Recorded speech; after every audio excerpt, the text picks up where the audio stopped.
नमस्कार, आप देख रहे हैं 5 की बात और इस वक्त हम एक ब्रेकिंग न्यूज से 5 की बात की शुरुआत कर रहे हैं। खबर ये आ रही है कि सिद्धू मूसेवाला हत्याकांड के 2 मुख्य शूटर अमृतसर के पास एक गांव में एनकाउंटर में मारे गए हैं। गैंगस्टर मनप्रीत मन्नू और जगरूप रूपा एनकाउंटर में मारे गए। अमृतसर में पाकिस्तान की सीमा के पास एक गांव में छुपे थे दोनों शूटर। ऐसी आशंका है कि वो पाकिस्तान भागना चाहते थे और यहां एनकाउंटर में वो मारे गए हैं। अमृतसर में अटारी के पास एक गांव में ये एनकाउंटर हुआ है। आरोप है कि मनप्रीत मन्नू ने ही मूसेवाला पर AK-47 से फायरिंग की थी। एनकाउंटर में 2 और गैंगस्टर के भी मारे जाने की खबर है। तो इस वक्त की ये बड़ी खबर आ रही है कि सिद्धू मूसेवाला पर जिन लोगों ने फायरिंग की थी उनमें से 2 गैंगस्टर जो हैं वो मारे गए हैं और एनकाउंटर में मारे गए हैं। अमृतसर में अटारी के पास एक गांव में छुपे हुए थे। जगरूप रूपा और मनप्रीत मन्नू ये दोनों मारे गए हैं।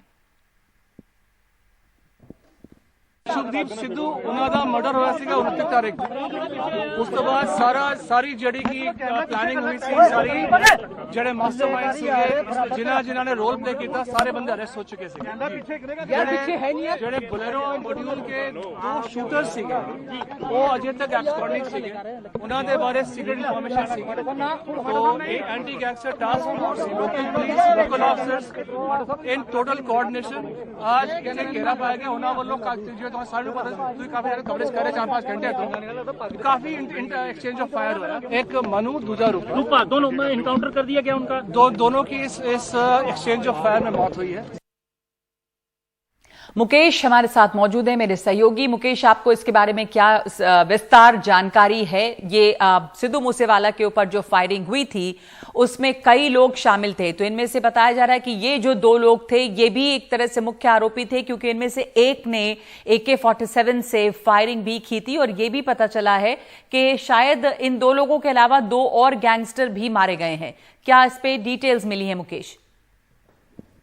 देखिए, पंजाब पुलिस का जो पूरा ऑपरेशन है वो अब खत्म हो गया है और ऑपरेशन खत्म होने के बाद पंजाब पुलिस कुछ ही देर में जो अमृतसर पुलिस लाइन है वहां पर एक प्रेस वार्ता करने वाली है जिसमें डिटेल से वो जानकारी देगी। लेकिन जो अभी तक जानकारी मिली है उसके मुताबिक जो सिद्धू मूसेवाला मर्डर केस में जो 2 मुख्य शूटर हैं जगरूप रूपा और मनप्रीत मन्नू, ये दोनों मुठभेड़ में ढेर हो गए हैं, दोनों मारे गए हैं। इसके अलावा 2 इनके एसोसिएट और साथ में थे, उनको भी पुलिस ने मार गिराया है। हालांकि अभी आधिकारिक तौर पर इसकी पुष्टि नहीं हुई है, केवल 2 लोगों के मारे जाने की पुष्टि हुई है, लेकिन 2 एसोसिएट मारे गए हैं ये भी जानकारी मिल रही है। लेकिन अब तक पंजाब पुलिस ने इसको आधिकारिक तौर पर कंफर्म नहीं किया है। ये जो पूरा मामला है, पंजाब पुलिस को आज दोपहर में ये जानकारी मिली थी कि अमृतसर के पास अटारी बॉर्डर पर एक होशियार गांव है जहां पर मनप्रीत मन्नू और जगरूप रूपा वहां पर छिपे हुए हैं। इसके बाद पंजाब पुलिस ने पूरे गांव को घेर लिया और पूरा गांव के जो रास्ते हैं उनको कॉर्डन ऑफ कर दिया। किसी को भी अंदर जाने की परमिशन नहीं थी। गुरुद्वारों से अनाउंसमेंट किया गया कि गांव के अंदर जो लोग हैं वो अपने घरों के बाहर ना निकलें, अपने दरवाजे बंद कर लें, क्योंकि जैसे ही पुलिस ने गैंगस्टरों को घेरा उन्होंने AK-47 और दूसरे हथियारों से ताबड़तोड़ फायरिंग करनी शुरू कर दी। तो इस फायरिंग में 3 पुलिस वाले जख्मी हुए हैं जिनका इलाज चल रहा है। 2 शूटर मारे गए हैं, उनके 2 एसोसिएट मारे गए हैं, ऐसे भी जानकारी मिल रही है। तो फिलहाल ये ऑपरेशन खत्म हो गया है।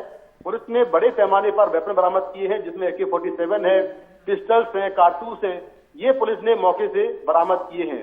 जहां तक इन दोनों गैंगस्टरों की बात की जाए तो इसमें जो मनप्रीत मन्नू है ये काफी डेस्परेट गैंगस्टर था। जब ये पंजाब की जेल में बंद था तो इसकी पटियाल गैंग के लोगों ने पिटाई कर दी थी और इसको ऐसा लगता था कि सिद्धू मूसेवाला की वजह से उसकी पिटाई हुई है। इसलिए इसने गैंगस्टर गोल्डी बरार से कहा था कि जब भी मौका मिलेगा सबसे पहले सिद्धू मूसेवाला पर वही फायरिंग करेगा। तो जब सिद्धू मूसेवाला के सामने शूटर पहुंचे तो सबसे पहले मनप्रीत मन्नू ने AK-47 से सबसे पहले फायरिंग की थी, बस फायर किया था, जिससे उनकी जो थार कार उसमें चारों तरफ से कारतूस जो है लगे हुए मिले थे। तो मनप्रीत मन्नू काफी डेस्परेट था और इस हत्याकांड के बाद ये दोनों शूटर पंजाब में घूम रहे थे। कुछ जगहों पर इनके CCTV फुटेज मिले थे जब ये मोगा के पास एक टोल प्लाजा से निकल रहे थे दोनों बाइक से बैठ के, तो तब उसका भी फुटेज मिला था। तो पंजाब पुलिस को जानकारी थी कि दोनों शूटर पंजाब में ही छुपे हुए हैं और उस पर लगातार काम किया जा रहा था। तो ये दोनों अब मुठभेड़ के बाद ढेर हो गए हैं जी। इस पूरे हत्याकांड में कुल 6 शूटर शामिल थे, जिनमें 3 शूटरों को दिल्ली पुलिस ने पहले ही पकड़ लिया था। ये दोनों शूटर मारे गए हैं। अब एक दीपक मुंडी नाम का शूटर है जो फरार है, उसकी तलाश की जा रही है। नगमा जी। तो कुल 6 में से आप बता रहे हैं कि 5 जो हैं, 2 तो मारे गए हैं और 3 को दिल्ली पुलिस ने पकड़ा था, 1 और की तलाश है। धन्यवाद आपका मुकेश। इस वक्त ये बड़ी खबर है कि सिद्धू मूसेवाला पे गोली चलाने वाले जो थे उनमें से 2 लोग एनकाउंटर में मारे गए हैं। और अब हमारी 5 की बात की आज की खास खबर, केरल के कोल्लम जिले में 17 जुलाई को नीट की परीक्षा आयोजित की गई, जिसमें MIIT नाम के एक इंस्टीट्यूट में जांच के नाम पर लड़कियों के, जो वहां परीक्षा देने के लिए गई थी, 16-17 साल की लड़कियां, उनके कपड़े उतरवाए गए। लड़कियों से कहा गया कि वो अपने इनर वेयर उतारें और एक लाइन में खड़ी हो जाएं ताकि एक एक करके मेटल डिटेक्टर से उनकी जांच हो सके। ये मामला अगले दिन यानी कि 18 तारीख को इसलिए सबके सामने आया क्योंकि एक लड़की के पिता ने मीडिया को बताया कि बच्ची उनकी अपना पहला इम्तिहान दे रही थी और उनकी बच्ची के लिए ये पूरा तजुर्बा जो है इम्तिहान देने का, वो कितना ज्यादा भयावह बन गया। उनकी बेटी को इनरवेयर उतारने के लिए मजबूर किया गया, फिर कहा गया कि उसी तरह वो परीक्षा देने के लिए जाए। 3 घंटे की लंबी परीक्षा में लड़कियों को इस मानसिक प्रताड़ना के साथ बैठना पड़ा और वो लड़की अकेली नहीं थी, ऐसी तमाम लड़कियां वहां पर थीं जिनके साथ यही सलूक किया गया। पिता का कहना है कि उनकी बेटी ने नीट बुलेटिन में बताए गए कोड के मुताबिक कपड़े पहने थे, यानी कि कोड बताया गया था और इसमें इनरवेयर को लेकर किसी तरह की कोई बात नहीं कही गई थी। जांच करने वाली कर्मियों ने कहा कि इनरवेयर में मेटल हुक है, इसलिए उसे उतारने के लिए कहा गया। पुलिस ने IPC की धारा 354 महिला की लज्जा को भंग करने के इरादे से उस पर हमला या आपराधिक बल प्रयोग और धारा 509 शब्द, हाव भाव या कार्य जिसका उद्देश्य किसी महिला की लज्जा का अपमान करना है के तहत केस दर्ज कर लिया है। लड़कियों ने इस मानसिक प्रताड़ना के साथ परीक्षा दी। सवाल है कि केस तो दर्ज हुए हैं, लेकिन जहां ऐसी बदसलूकी हुई, जहां पर लड़कियों को परीक्षा के पहले मानसिक तौर पर परेशान किया गया, क्या उस सेंटर की परीक्षा रद्द कर दी जानी चाहिए? सवाल है कि सुरक्षा के नाम पर ऐसी मनमानी की इजाजत कौन सा कानून देता है? क्या जांच के नाम पर ऐसी मनमानी की इजाजत होनी चाहिए? लड़की के पिता ने मीडिया से कहा है कि उनकी बेटी ने तमाम कोड के मुताबिक कपड़े पहने थे, लेकिन बावजूद इसके उसके साथ ऐसा हुआ जिससे उसे काफी मानसिक प्रताड़ना झेलनी पड़ी है। तो ये बड़ा मुद्दा है, ये एक कई बड़े सवाल खड़े करता है और इसलिए चर्चा के लिए हमारे साथ इस मामले से की जानकार सीमा समृद्धि हैं जो वकील हैं सुप्रीम कोर्ट में, और रंजना कुमारी जो निदेशक है सेंटर फॉर सोशल रिसर्च। धन्यवाद आप दोनों का। इस मामले को सुनकर जो भी बच्चियां इम्तिहान देने जाएंगी, एक तो उनके दिमाग पे, दिल पे बहुत बुरा प्रभाव पड़ेगा कि अगर इस तरह की घटना होती है किसी के भी साथ, तो जो बच्चे इम्तिहान देने जाते हैं वो पहले ही परेशान होते हैं और एक तनाव में होते हैं, और उस समय अगर ऐसा कुछ हो तो एक बहुत ही भयावह एक्सपीरियंस पूरा हो जाता है उनके लिए। सीमा समृद्धि, ये मामला दर्ज किया गया है, धाराएं लगाई गई हैं, किस तरह की सजा ऐसे में या क्या मामला बनता है, किस तरह की सजा मिल सकती है, ये कार्रवाई हो सकती है उन लोगों के खिलाफ जिन्होंने ऐसा किया, और कौन सा कानून है जो इस तरह की इजाजत देता है कि जांच के नाम पे ये हरकत की जाए? मैम, सबसे पहले आपका बहुत बहुत शुक्रिया नगमा मैम। जैसे कि आपने अभी बताया कि मेटल डिटेक्टर जो है वहां पर ऑलरेडी उससे जांच की जा रही थी। तो वहां पर तो अगर हम एयरपोर्ट पर भी जाते हैं मैम, तो इस तरीके के सिचुएशंस नहीं क्रिएट किए जाते हैं। ऊपर से ही सभी लोग क्लोथ पहने रहते हैं, ऊपर से ही सारा जांच हो जाती है। दूसरा, अगर कोई भी एग्जाम नीट का कंडक्ट करवाया जा रहा है तो वहां पर जो अथॉरिटी है, क्या उनको ये परमिशन है, या कोई भी बच्ची, कोई भी फीमेल एग्जाम देने बैठ रही है तो क्या वो अंडर गारमेंट्स में अपने इनर वियर्स में नकल रखे हुए होगी और उसको इतना टाइम होगा कि वो उससे निकाल करके नकल करेगी? इसमें जो 354 आईपीसी एंड 509 आईपीसी है, तो मैम इसमें 1 ईयर और का लेस कम से कम 1 ईयर एंड मैक्सिमम जो है 5 ईयर का इसमें पनिशमेंट का प्रोविजन है। जैसे कि मैंने भी रिपोर्ट्स को देखा है कि 5 लेडीज को वहां पर अरेस्ट किया गया है, बट ये कोई सॉल्यूशन नहीं है मैम।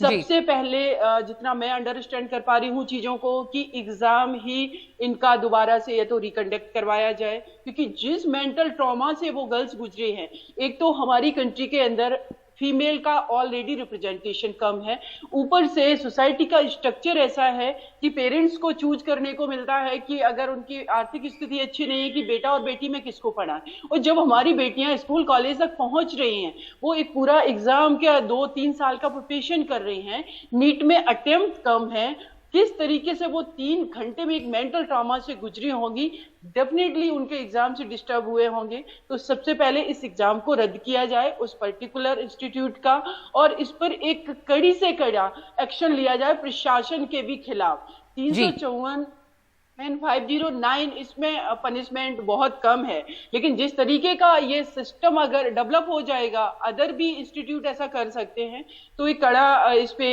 एक्शन लेना बहुत जरूरी है मैम। जी रंजना जी, इससे ज्यादा कड़ी कार्रवाई की जरूरत है, नहीं तो एक खबर ऐसी आई है दूसरे इंस्टीट्यूट भी, जैसा सीमा समृद्धि सही कह रही हैं कि अगर ऐसा करते हैं और धाराएं ऐसी लगाई जाती हैं, ये सजा कम है। उन बच्चियों को ये भी ध्यान रखना चाहिए कि 16-17 साल की लड़कियां हैं, बहुत सारे परिवार से, आपने सही कहा सीमा जी कि लड़कियां निकल के गई हैं इम्तिहान देने के लिए। एक ऐसी सोसाइटी है जो अभी भी बहुत ही ज्यादा पितृसत्तात्मक है, और वहां पे लड़कियों के साथ और जो भी इम्तिहान देने जाते हैं, पहले ही एक तरह का एक मेंटल एक टेंशन में वो रही होंगी। ये होना 3 घंटे इम्तिहान होता है। रंजना जी, ऐसी परीक्षा को आप मानती हैं कि इसके ऊपर सख्त कार्रवाई होनी चाहिए और ये परीक्षा उस सेंटर की रद्द की जानी चाहिए, क्योंकि बराबर का मौका इन लड़कियों को नहीं मिला इम्तिहान देने के लिए?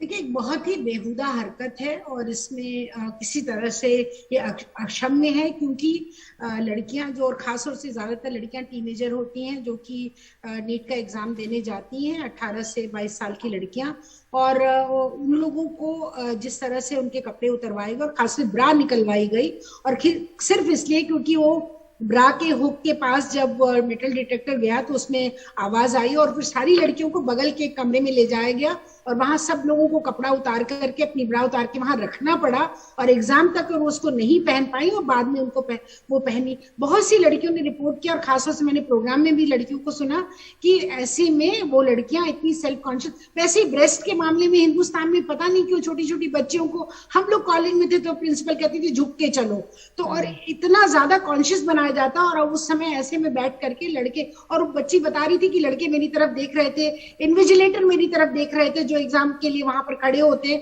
पुरुष होते हैं, और ऐसे में उन बच्चियों को जिनकी आदत इस तरह की नहीं है और जिनको बहुत शर्म और बहुत शर्मिंदगी झेलनी पड़ी और ह्यूमिलिएशन हुआ उनका, तो इस तरह के। और फिर जब नीट का इम्तिहान तो ऐसा होता है ना, मेक और ब्रेक, लाइफ बन जाती है, लाइफ खत्म, बिल्कुल बच्चों को ऐसा लगता है उस उम्र में, और ऐसे में उनकी मानसिकता बिगाड़ना, उनको इमोशनली हैरेस करना, उनको इस तरह से जाके एग्जाम देना पड़ा, और उसमें वो लोग सब लोग मेंटली डिस्टेबलाइज हो गए कि हमारे साथ ये सब कुछ क्या हो रहा है। और ये बेहुदा तरीका मैं इसलिए कहूंगी कि दुनिया में हम सब घूमते हैं, एयरपोर्ट से निकलते हैं, वीआईपी मीटिंग्स में जाते हैं, हर जगह जाते हैं, मेटल डिटेक्टर में कभी तो किसी ने नहीं कहा कि आप अपने कपड़े उतार दीजिए, आप अपनी ब्रा निकाल के रख दीजिए। लड़के वहां गए होंगे, क्या उनसे कहा गया इस तरह की कोई बात कि बेल्ट उतार दो, जूता उतार दो, अपनी जो भी कोई भी तुमने मेटल की चीज पहनी उतार दो? अगर नहीं तो लड़कियों के साथ इस तरह की हरकत अच्छा पहली बार नहीं हुआ है केरल में, ये दोबारा ये घटना हुई है।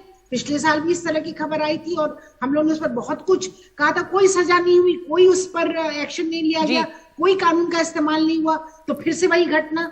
तो इसलिए इस बार जरूरी है, सिर्फ गिरफ्तार करना ठीक नहीं है, आपको उनको किसी। रंजना जी, आप क्या चाहेंगी, या क्या इसमें आगे किस तरह की कार्रवाई, इस मामले को कैसे हैंडल किया जा सकता है या किया जाना चाहिए, चाहे वो एजेंसीज हों आपके जैसी या दूसरी नारीवादी ऑर्गेनाइजेशंस हों, क्योंकि ये एक ऐसी घटना है जिससे इन बच्चियों को बहुत मानसिक प्रताड़ना हुई है, और जैसे आपने कहा नीट मेक और ब्रेक है, उनको इम्तिहान देने का बराबरी का मौका नहीं मिला। तो सिर्फ इस तरह की सजाएं, जो 1 साल की सजा, ये बहुत कम है, एक तरह से करियर के साथ छेड़छाड़ है ये।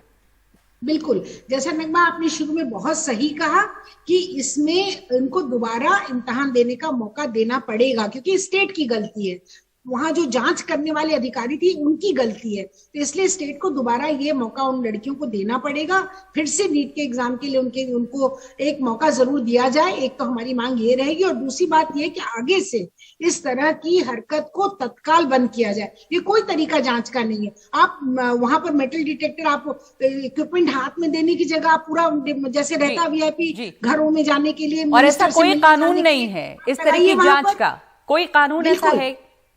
बिल्कुल है। आउटरेजिंग ऑफ मॉडेस्टी है लड़कियों की, मेंटल हैरेसमेंट है, ये सेक्सुअल हैरेसमेंट है, क्योंकि वो इम्तिहान देने गई हुई थी और वहां पर जाने के बाद उनके साथ इस तरह की घटना होती है, तो आप उनको सेक्सुअली हैरेस कर रहे हैं। क्लियरली ये मामला बनता है, और इन्हीं कानूनों के तहत इन लोगों, और देखिए छोटे अधिकारियों को खाली बंद करने से काम नहीं चलेगा। ये आखिर ये आदेशित कहाँ से हुआ, किस बड़े अधिकारी ने आदेशित किया कि ब्रा का हुक बज रहा है, उसमें थोड़ा सा मेटल उसमें है, तो फिर अब तो वायर वाली ब्राज होती है, इसका क्या मतलब है? इसका मतलब ये है क्या कि आप जहां कहीं जाएंगे तो आपसे कहीं आप कपड़े उतारिए, महिलाओं से और लड़कियों से कपड़े उतरवाएंगे, ये कौन सा कानून है? तो इसलिए इन लोगों को पूरी तरह से सजा मिलनी चाहिए, और इस हरकत को तत्काल। और भेदभाव है ये लड़कों के साथ, क्या मेटल उनके बेल्ट हैं, जहीं कहाँ भी मेटल होगा, तमाम चीजें क्या उतारने को कही गई। सीमा समृद्धि, ये सेक्सुअल हरासमेंट का मामला इसमें बनता है? मैम देखिए, इसमें 354 और 509 आईपीसी है, लेकिन मुझे जितना मैं समझ पा रही हूँ, क्योंकि गर्ल्स जो हैं वो अंडर 18 हैं, तो ये पोक्सो एक्ट में भी ये मैटर आ रहा है। जैसे कि अभी रंजना मैम ने कहा, मैं पूरी तरीके से एग्री कर रही हूँ। मैम आप भी डिस्कस कर रहे हैं इस चीज को कि ये एक तरीके से डिस्क्रिमिनेशन है, कि इक्वलिटी के आधार पे आप अगर मेंटली आपको हरेस किया जा रहा है, आप पर इस तरीके से एक माहौल क्रिएट किया जा रहा है, जैसे कि बॉयज वहां पर देख रहे हैं, टीचर्स देख रहे हैं, वहां पर जो एग्जामिनर हैं, तो कैसे उन्होंने कंसंट्रेट कर पाई होंगी वो एग्जाम्स को। तो एक तरीके से ये तो पूरा डिस्क्रिमिनेशन है, और ये पोक्सो एक्ट में भी इस मैटर में एफआईआर होनी चाहिए डेफिनेटली। तो ये जो धाराओं में अभी मामला दर्ज किया गया है, वहां से आगे बढ़ने की जरूरत है, उस पर और सख्त सजा की जरूरत है, और इनको बराबरी का मौका देने की जरूरत है। ये एक बड़ी मांग होनी चाहिए इस वक्त। मैम एक और चीज कि इसमें जो इंस्टीट्यूशन जिसने ये एग्जाम कंडक्ट करवाया है, डेफिनेटली उनके जो ऑफिसर्स हैं, या उस इंस्टीट्यूशन का क्यों ना लाइसेंस ही रद्द कर दिया जाए, क्योंकि अगर इस तरीके की प्रैक्टिसेस शुरू हो गए तो वैसे भी एक फीमेल को कहीं ना कहीं इस तरीके का इस कंट्री के अंदर वो माहौल प्रोवाइड नहीं करवाया जाता है इक्वलिटी का, चाहे वो मैं कोर्ट की बात कर रही हूँ, या मैं एडमिनिस्ट्रेशन की या पॉलिटिक्स की बात कर रही हूँ, रिलीजियस प्लेसेस की बात कर रही हूँ, हर जगह इस तरीके का माहौल है। तो लेकिन जहां से वो अपनी करियर को बनाने जा रही है, वहां पर पहले ही जहां इतना भेदभाव है, वहां पर इस तरह की प्रताड़ना और ज्यादा मौके छीनती है लड़कियों से। धन्यवाद आपका सीमा जी और रंजना जी, आपका इस चर्चा में शामिल होने के लिए। ये मामला इसके आगे बढ़कर इसमें सजाएं और सख्त होनी चाहिए, और लड़कियों को खास करके मौका मिलना चाहिए, जैसा हमारे दोनों मेहमान कह रहे हैं, ताकि वो बराबरी से उन्हें इम्तिहान देने का मौका मिले। 5 की बात में एक ब्रेक ले रहे हैं इस वक्त हम। आगे उत्तर प्रदेश सरकार में तबादलों पर घमासान, एक मंत्री ने दिया इस्तीफा। और उत्तर प्रदेश की सियासत में थोड़ी हलचल है। योगी सरकार में मंत्री जितिन प्रसाद की नाराजगी और दिनेश खटीक के इस्तीफे की पेशकश ने विपक्ष को हमला करने का एक नया मौका दिया है, और समाजवादी पार्टी अध्यक्ष अखिलेश यादव ने योगी सरकार पर हमला करते हुए कहा कि कभी कभी बुलडोजर उल्टा भी चलता है। यही नहीं, ये भी पूछ लिया कि अगली बारी किसकी है। योगी सरकार में जल संसाधन राज्य मंत्री दिनेश खटीक ने इस्तीफा सुबह पेश करके एक खलबली मचा दी। सीधे गृह मंत्री अमित शाह को भेजे इस्तीफे में उन्होंने लिखा कि दलित होने के कारण मेरे साथ भेदभाव हो रहा है। जल शक्ति विभाग की बैठक की जानकारी नहीं दी जाती है, न ही योजनाओं की जानकारी मिलती है, न मेरे निर्देश पर कार्रवाई की कोई जानकारी दी जाती है। जल शक्ति विभाग में पैसे लेकर ट्रांसफर पोस्टिंग हो रहा है। नमामि गंगे और हर घर जल योजना में नियमों की अनदेखी है। मेरा मंत्री के तौर पर कोई अस्तित्व नहीं। मेरी अनदेखी से दलित समाज आहत है। आहत होकर मैं इस्तीफा दे रहा हूं। योगी सरकार के भीतर की इस बगावत को लेकर बीएसपी प्रमुख मायावती ने भी ट्वीट करके कहा कि उत्तर प्रदेश भाजपा मंत्रिमंडल के भीतर भी दलित मंत्री की उपेक्षा अति निंदनीय और दुर्भाग्यपूर्ण है। ऐसी खबर राष्ट्रीय चर्चाओं में सरकार अपनी जातिवादी मानसिकता व दलितों के प्रति उपेक्षा, तिरस्कार, शोषण और अन्याय का त्याग कर उनकी सुरक्षा और सम्मान का ध्यान रखने का दायित्व जरूर निभाए।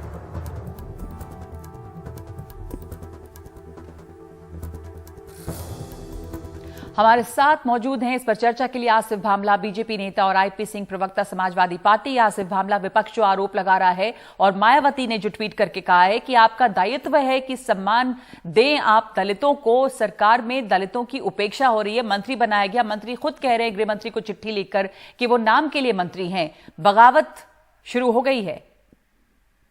नहीं, ऐसी बगावतों की बातें और इस किस्म की जो ट्वीट करके मैं अभी देख रहा था, अखिलेश यादव जी जो बड़े खुश हुए हैं और जो उम्मीद कर रहे हैं कि इस श्रृंखला के साथ और कई लोग जो है अपना इस्तीफा देंगे। तो मैं यहाँ बताना चाहूंगा, जो उन्होंने कहा है कि दलित होने के सम्मान कि यदि ये जो बात करते हैं, तो मैं यहाँ अखिलेश जी को बताना चाहूंगा और समाजवादी पार्टी को, जो अब हताश है, जिनके पास कोई विषय ना है, ना ही कोई मुद्दा है, और जो बहुत खुशियां लूट रहे हैं और बहुत ही खुश मिजाज दिख रहे हैं आज, मैं उन्हें ये बताना चाहूंगा कि राज्यसभा से लेकर रायसाना हिल तक और पद्म पुरस्कार से लेकर तमाम जो बड़े आला जो स्थान अगर किसी ने देखा है पिछले कुछ वर्षों में, तो वो सिर्फ और सिर्फ भारतीय जनता पार्टी और मोदी जी के राज में, जहां दलित हो, पिछड़ा हो, आदिवासी हो, ये सब आज हम देख रहे हैं कि नहीं, आज हम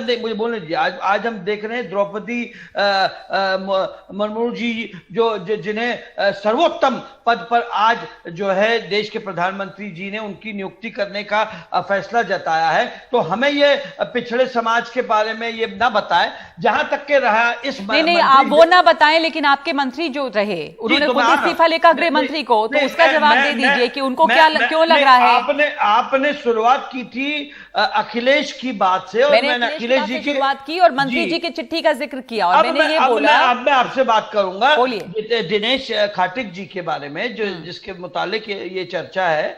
तो दिनेश जी एक दूसरी बार चुने गए विधायक है, वो पहली बार चुने गए थे और उनको मंत्री पद दिया गया है, और दूसरी बार भी जो है उन्हें मंत्री बनाया गया है। लेकिन उसमें जो है, यदि उन्हें सचमुच में अगर इस्तीफा देना होता तो वो राज्यपाल के पास जाते। यकीनन इतनी बड़ी पार्टी है, इस्तीफा सचमुच में नहीं है, मतलब मुझे कहने दीजिए ना, ये बहुत बड़ी पार्टी है, एक बहुत बड़ा राज्य है, कई देशों के सम्मान इतना बड़ा राज्य, तो थोड़ी सी अनबन होती है। उस बीच में यदि उन्होंने अपनी बात रखने के लिए, अगर दुरुस्ती मांगने के लिए यदि अमित शाह जी के पास अपना पत्र लिखा है, तो एक संवैधानिक तरीके से उन्होंने अपनी बात रखकर जो है अपनी नाराजगी जताई है, और जो दुरुस्त हो जाएगी। बहुत सही बात है, उनको ये लग रहा है, उन्होंने कहा है कि मंत्री के तौर पे मेरा कोई अस्तित्व नहीं है। एक मिनट भामला साहब, हमारे साथ दूसरे मेहमान भी हैं, उनको भी जवाब देने का मौका दे दीजिए। आईपी सिंह, आपने सुना, वो कह रहे हैं कि आप इतना खुश मत हो जाइए, इतना बड़ा राज्य है, इतना बड़ा मंत्रिमंडल है, थोड़ी बहुत नाराजगी तो चलती है।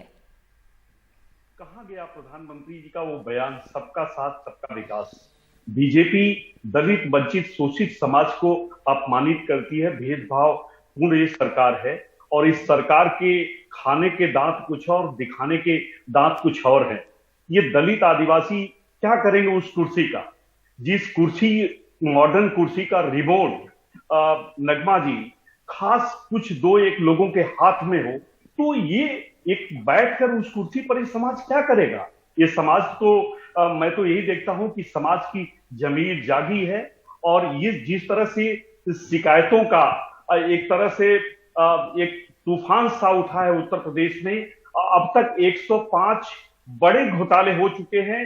42 अरब का घोटाला बिजली विभाग में डीएचएफएल का हुआ, वो डीएचएफएल का वो घोटाला जिसमें 30 करोड़ रुपए एक नंबर में बीजेपी को मतलब डोनेशन दिया गया।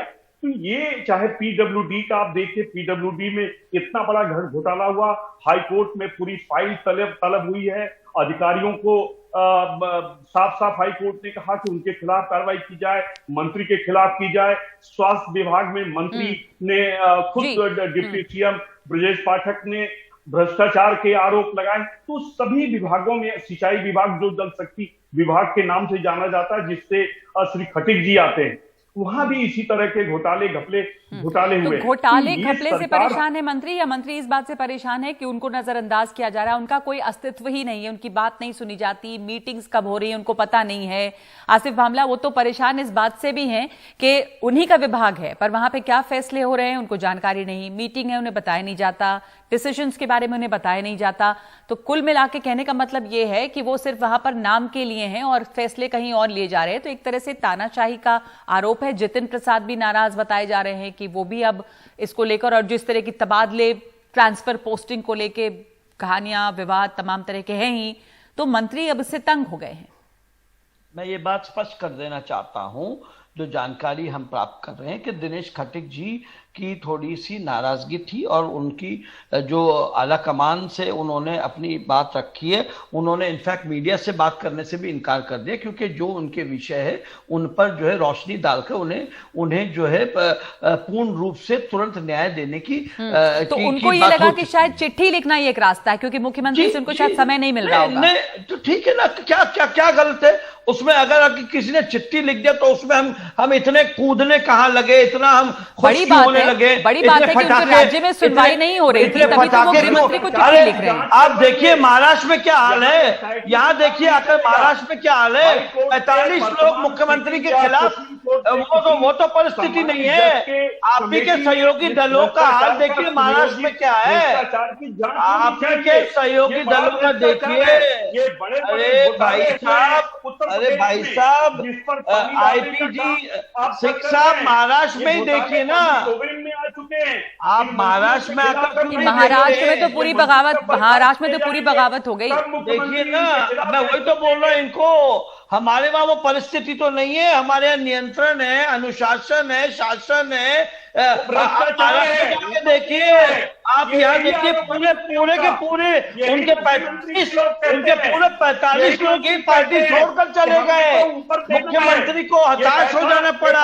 और ये नौबत बीजेपी की नहीं आएगी वहां, ये नौबत बीजेपी की यूपी में नहीं आएगी। ये आप और अखिलेश जी खाब देखते हैं।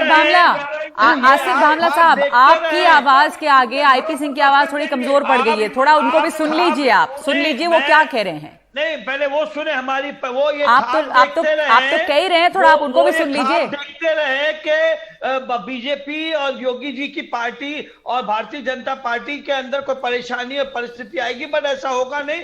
आपका ख्वाब जो है संकल्पना और केवल साधना ही बन, बहुत अच्छी बात है, ऐसा ना हो। अभी जो हुआ है उसके ऊपर उनकी प्रतिक्रिया है, आप जरा सुन लीजिए क्या कह रहे हैं आईपी सिंह। बोलिए आईपी। मैं कह रहा हूं कि ये झूठ बोलकर सत्ता में आए। आज सबसे ज्यादा अगर देश में कहीं भ्रष्टाचार है उत्तर प्रदेश में है। मैं कह रहा हूं ये सीबीआई, ईडी, डीआरआई, आईबी, ये जितनी एजेंसियां केंद्र की हैं, इन मंत्रियों के घरों पर कब आएंगी? ये जो बड़े बड़े अफसर है जिनके ऊपर भ्रष्टाचार के गंभीर आरोप लगे हैं, इनके घरों पर ईडी, सीबीआई कब आएगी? डीएचएफएल घोटाला हुआ, स्वास्थ्य विभाग का घोटाला हुआ, एनआरएचएम का घोटाला हुआ, इन सभी घोटालों में कोर्ट में जाइए, आप खुद ले जाइए विषय को, इस मामले को आप ही कोर्ट में ले जाइए, हम क्यों ले जाएं? आपको लग रहा है कोई चीज गलत है, कोर्ट में मामला पेंडिंग है, कोर्ट में कोर्ट ने तलब किया है पीडब्ल्यूडी को, इसे कोर्ट ने सिंचाई विभाग के अफसरों को तलब किया है, प्रणाली पर भी विश्वास नहीं रहा है क्या? अब आपको न्याय प्रणाली पर भी विश्वास नहीं रहा है? आसिफ भामला, एक सवाल है, आप लोग दोनों एक दूसरे के ऊपर चीख चिल्ला रहे हैं लेकिन कोई किसी की बात नहीं सुन रहा, पर सवाल यह है आसिफ भामला कि आपके अपने मंत्री, उनकी जो शिकायत है उसको आप इसका निवारण करें, पर एक बात, जो ट्रांसफर पोस्टिंग को लेकर, जो घोटालों को लेकर, नियमों की अनदेखी को लेकर, नमामि गंगे परियोजना, हर घर जल योजना, इसमें उन्होंने लिखा है कि जाहिर है कि वो अपने इस लेवल पे इसका निवारण नहीं कर पा रहे थे, तो उन्होंने गृह मंत्री को चिट्ठी लिखी। अब वो अकेले नहीं है, खटीक का इस्तीफा हुआ, उन्होंने दलित मामले को एक मुद्दा बनाया और कहा कि मैं दलित हूं इसलिए मेरे साथ ये हो रहा है। जितिन प्रसाद जो हैं वो भी नाराज बताए जा रहे हैं। तो एक तो यहां पे जाति की बात आ गई, पर दूसरे मंत्री जो हैं वो भी परेशान हैं क्योंकि इस तरह का लग रहा है कि अराजकता है और वहां पे कोई किसी की बात नहीं सुन रहा। तो समस्या तो है, या इसको आप सिर्फ कह देंगे कि बस कोई बगावत नहीं है, कोई कुछ नहीं है? आप महाराष्ट्र की तुलना, महाराष्ट्र में तो पार्टी टूट गई, आपके यहां तो यह हालत नहीं है, ऐसा तो नहीं लग रहा आपको, तो आप महाराष्ट्र से अपनी तुलना क्यों कर रहे हैं? मैं इन्हें ये कह रहा हूँ क्योंकि इनके सहयोगी दल के लोगों ने जो एक ही उनके यहाँ जो भी किया, आपके यहाँ क्या हो रहा है? उन्होंने हमारे वहाँ जो हो रहा है, मैं आपको बताना चाह रहा हूँ। स्पष्ट विषय है कि एक, जैसे मैंने शुरुआत की कि एक बड़ा राज्य, एक बड़ी पार्टी, एक बड़ा कैबिनेट है जिसमें एक राज्य मंत्री और कैबिनेट मंत्री, कई राज्य मंत्री और कई कैबिनेट मंत्री को, कभी कभी क्या होता है कि किसी निर्णय पर जो है और ये अभी ये सरकार बने कोई बहुत ज्यादा वक्त नहीं हुआ है, इसके लिए कभी कभी किसी निर्णय पर एक डेडलॉक हो जाता है और उसे चर्चा के माध्यम से, बातचीत के माध्यम से, और एक भारतीय जनता पार्टी में ऐसा नहीं चलता है। यहाँ ये बहुत अनुशासित तरीके से सारे फैसले, तो आपको लग रहा है कि बातचीत से ठीक हो जाएगा। पर मैं एक आखिरी सवाल, आपको आज ही पता चल जाएगा, आपको कल ही तक जानकारी मिल जाएगी कि ये सारा कुछ है नहीं, क्योंकि वो स्वयं मंत्री जी भी जो है, दिनेश खटीक जी भी, अगर आप देखें तो उन्होंने इस विषय पे टीका टिप्पणी करने नहीं से की है, लेकिन ये कम से कम एक, क्या ये संकेत है कि योगी जी के खिलाफ अब लोग कुछ अविश्वास, असंतोष बढ़ा है? आईपी सिंह, एक एक करके प्लीज, आईपी सिंह सवाल सुन लीजिए। मैं पूछ रही हूं कि क्या आपको ये लग रहा है कि इस समय जो भी सुगबुकाहट हुई, हो सकता है कि इनमें बातचीत हो जाए, वो सुलझा लिया जाए मामला, पर आपको क्या लग रहा है? असंतोष दिख रहा है क्या योगी सरकार में आपको? ये तो कहेंगे सरकार गिर रही है। नहीं, मैं आईपी सिंह से पूछ रही हूँ जी। देखिए उत्तर प्रदेश में बीजेपी की जो सरकार है उसके अंदर जूठम पैजार चल रहा है। मुख्यमंत्री मंत्रियों से बात नहीं करते, मंत्री मुख्यमंत्री से नहीं पूछते। सुनील बंसल महामंत्री संगठन है, वो सीधे गृह मंत्री से जुड़े हैं, उनको रिपोर्ट करते हैं, प्रधानमंत्री को करते हैं। तो इसलिए जो ट्रांसफर पोस्टिंग हुआ नगमा जी, इसमें 2000 करोड़ रुपए का घोटाला हुआ है। यही कारण है कि जो दोनों डिप्टी सीएम हैं वो भी दिल्ली गए हुए हैं, वो भी लगातार नाराजगी अपनी जाहिर कर रहे हैं। ब्रजेश पाठक कैमरे लेकर अस्पतालों पर छापे मार रहे हैं। केशव मौर्य रोज कहीं कहीं मुख्यमंत्री को टारगेट करते हैं, मुख्यमंत्री उनके लोगों को टारगेट करते हैं। तो आपसी जो तालमेल है वो इस सरकार में बिल्कुल नहीं है। घपले घोटाले पर मुख्यमंत्री कोई कार्रवाई नहीं कर रहे हैं। मुख्यमंत्री बयान तो दे रहे हैं, लेकिन न अफसरों के खिलाफ कोई कार्रवाई उन्होंने किया, न मंत्रियों के खिलाफ कार्रवाई किया। आपने देखा है कि विधानसभा के अंदर मंत्री लाखों करोड़ों रुपए की लेन देन करता है, अफसरों को तो हटा दिया जाता, छोटे बाबू स्तर के, लेकिन मंत्रियों के खिलाफ कार्रवाई नहीं होती। आपने कई बातें कही, आपने कहा कि सरकार में ही सब कुछ ठीक नहीं है, क्योंकि ऐसे वहां पे लोग मौजूद है जो सीधे गृह मंत्री को रिपोर्ट कर रहे हैं और सीधे प्रधानमंत्री के टच में हैं। तो क्या चल रहा है उत्तर प्रदेश की सरकार में? उसकी सुगबुगाहट तो थोड़ी दिख रही है, जो मंत्रियों की नाराजगी सामने आई है। धन्यवाद आप दोनों का, आसिफ भामला और आईपी सिंह, हमारे साथ जुड़ने में। उत्तर प्रदेश की राजनीति में कुछ हलचल सी है और इस वक्त इस चर्चा को मैं यहीं पे रोक रही हूं। धन्यवाद आप दोनों का। 5 की बात में एक ब्रेक ले रहे हैं हम। हरियाणा के नूंह से कल खबर आई थी कि इलाके में अवैध खनन को रोकने की कोशिश कर रहे डीएसपी पर माफिया ने डंपर चढ़ा दिया और उनकी हत्या कर दी। डीएसपी का अंतिम संस्कार अभी तक नहीं हुआ है। डीएसपी सुरेंद्र सिंह बिश्नोई का अंतिम संस्कार कल किया जाएगा। हिसार के उनके पैतृक गांव सारंगपुर में उनकी अंत्येष्टि होगी। सिटी अस्पताल में सुरेंद्र सिंह का शव रखा है और सुरेंद्र सिंह के जो बेटे हैं वो कनाडा से रात भारत लौटेंगे। डीएसपी की हत्या के विरोध में आज कस्बा तावड़ू बंद किया गया। लोग मार्च निकाल रहे हैं, एसडीएम को ज्ञापन देंगे। डंपर बरामद हुआ है, क्लीनर गिरफ्तार किया गया है और ड्राइवर की तलाश है। इसमें आपराधिक साजिश और हत्या का केस दर्ज किया गया है। नूंह के पचगावा से हमारे सहयोगी मुकेश सेंगर ये बता रहे हैं कि कैसे खबरी ने डीएसपी को अवैध खनन की जानकारी दी। पूरे इलाके में पुलिस के बहुत सारे खबरी हैं जो अवैध खनन पे नजर रखते हैं। नूंह का पचगावा गांव और पचगावा गांव में जो सबसे ऊंचा घर है उसकी मैं छत पर खड़ा हूं और यहां टॉप एंगल से दिखाता हूं कि कैसे होती है इलीगल माइनिंग, क्या मॉडस ऑपरेंडी है और क्या है गांव की भौगोलिक स्थिति। आप देखिए कि ये जो पूरा गांव है ये चारों तरफ अरावली की पहाड़ियों से घिरा हुआ है। चारों तरफ अरावली की पहाड़ियां हैं और बीचों बीच ये जो पचगावा गांव है वो है। यहाँ गांव के लोगों के पास ज़्यादा कुछ काम धंधे नहीं हैं। अधिकतर लोग इलीगल माइनिंग से यहाँ पर जुड़े हुए हैं। केवल ये गांव नहीं बल्कि आसपास के जो गांव हैं वहाँ के लोग भी इलीगल माइनिंग से जुड़े हुए हैं। आप देखें कि गांव में कई घरों में आपको इस तरह के डंपर खड़े हुए मिल जाएंगे और लोग यहाँ से पत्थर निकालते हैं, फिर अलग अलग शहरों में जाकर बेचते हैं। तो अधिकतर लोग इलीगल माइनिंग से जुड़े हुए हैं। अब गांव से जो ये रास्ता निकलता है, ये एक रास्ता है गांव से, यही रास्ता आगे जो पहाड़ियां हैं वहां तक जाता है, चाहे पुलिस आए या फिर माइनिंग करने वाले। एक रास्ता है, हालांकि जो इलीगल माइनिंग करने वाले हैं वो कई रास्ते तय कर लेते हैं, लेकिन पुलिस के लिए आने के लिए एक रास्ता है जहां से गाड़ियां जा सकती हैं। तो पुलिस जब भी यहां से निकलती है इस रास्ते से, तो यहां पर इलीगल माइनिंग करने वालों के जानकार दुकानदार के रूप में या किसी और रूप में यहाँ पर बैठे होते हैं, और जैसे ही गाड़ी यहाँ से गुजरती है वो तुरंत फ़ोन करते हैं आगे जो लोग माइनिंग कर रहे होते हैं। सामने देखें कि जहाँ पर डीएसपी की मौत हुई वो जगह है जहाँ पर पहाड़ खुदे हुए हैं। वहाँ पर जो लोग माइनिंग कर रहे होते हैं उस पहाड़ के ऊपर भी एक आदमी टॉप पर बैठा होता है जो कि ऊपर से देख रहा होता है कि गाड़ियाँ पुलिस की आ रही हैं नहीं आ रही हैं। तो दूर से दिखाई देता है, अगर आप पहाड़ के ऊपर बैठे हैं तो आपको कई किलोमीटर दूर से दिखाई देगा कि कौन सी गाड़ी आ रही है कौन सी नहीं आ रही है। तो जैसे ही यहाँ से जो माइनिंग करने वाले का जानकार जो यहाँ बैठा होता है इस गली के आसपास, वो फ़ोन करता है, आगे तुरंत वो लोग अलर्ट हो जाते हैं, और जो शख्स पहाड़ पर बैठा होता है वो तुरंत जो लोग नीचे बैठे होते हैं वो उनको बताता है कि गाड़ियाँ कहाँ तक पहुँच गई हैं। और पुलिस के पहुँचने के पहले ही अधिकतर जो लोग माइनिंग करने वाले हैं वो पहाड़ों के ऊपर के रास्ते से निकल जाते हैं। माइनिंग करने के लिए या तो वो लोग ट्रैक्टर ले जाते हैं या फिर डंपर ले जाते हैं।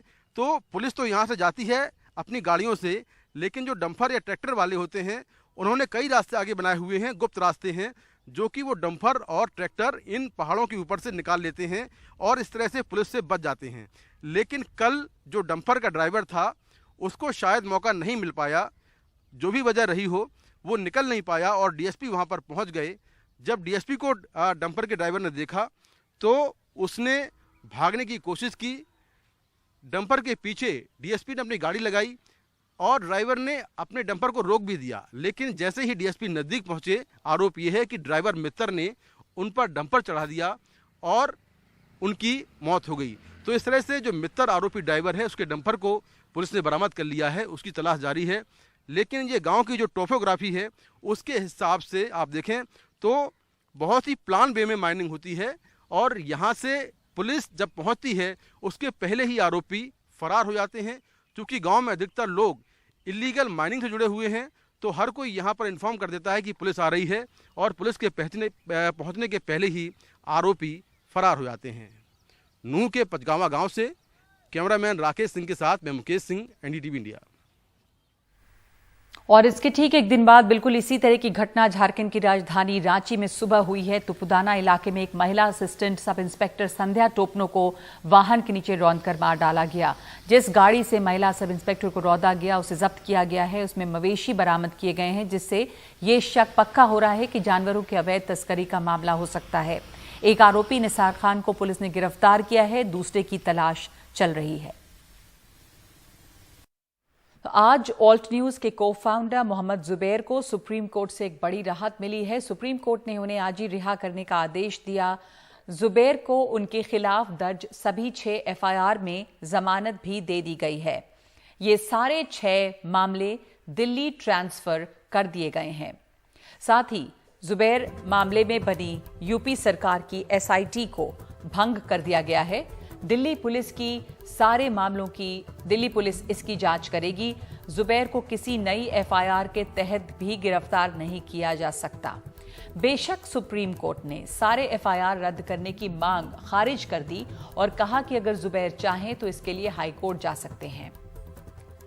इस मामले का एक अहम पहलू ये है कि सुप्रीम कोर्ट ने गिरफ्तारियों में संयम बरतने की बात कही है और बोलने की आजादी का बचाव किया है। कहा कि कानून की शक्ति का संयम से पालन किया जाना चाहिए। सुप्रीम कोर्ट ने उत्तर प्रदेश सरकार की ये मांग खारिज कर दी है कि जुबैर को ट्वीट करने से रोका जाए। सुप्रीम कोर्ट ने कहा है कि ये किसी वकील को दलील देने से रोकने जैसा होगा, किसी शख्स को बोलने से रोकने का काम होगा। हम किसी पत्रकार को लिखने से नहीं रोक सकते, वो जो कुछ भी करेगा कानून में जिम्मेदार होगा। तो अब दिल्ली पुलिस इस पूरे मामले की जांच करेगी। जुबैर के लिए एक बड़ी राहत है, लेकिन इंसाफ का सवाल अब भी बचा हुआ है।